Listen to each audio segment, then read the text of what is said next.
Huwag makisawsaw sa nangyayaring tensyon ngayon sa Taiwan. Buwelta naman ng palasyo, hindi makikialam ang Pilipinas basta hindi tayo madadamay sa gulo. Nasa frontline balitang yan si Gio Robles. Mainit ang Taiwan sa mga oras na ito. Pinapalibutan sila ng mga eroplano at barkong pandigma ng China na tila pumuposisyon para lumusob. Ang Taiwan malapit lang sa Pilipinas, partikular sa Northern Luzon. Kaya naman, ang Armed Forces of the Philippines nakamonitor at naghahanda sa mga posibleng mangyari.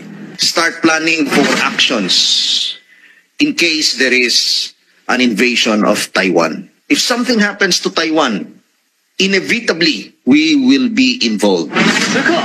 Babala naman ng China sa Pilipinas, huwag daw tayong makisawsaw sa isyu ng Taiwan.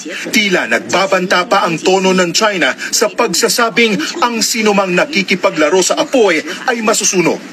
Buwelta naman ng Malacanang, wala tayong balak makialam, pero ibang usapan kung madadamay tayo. Lalo't mahigit 250,000 OFW sa Taiwan ang madadamay kapag nagkagyera. We're not saying when that invasion will take place, whether it will take place at all, pero importante sa atin na hindi tayo natutulog sa pansitan.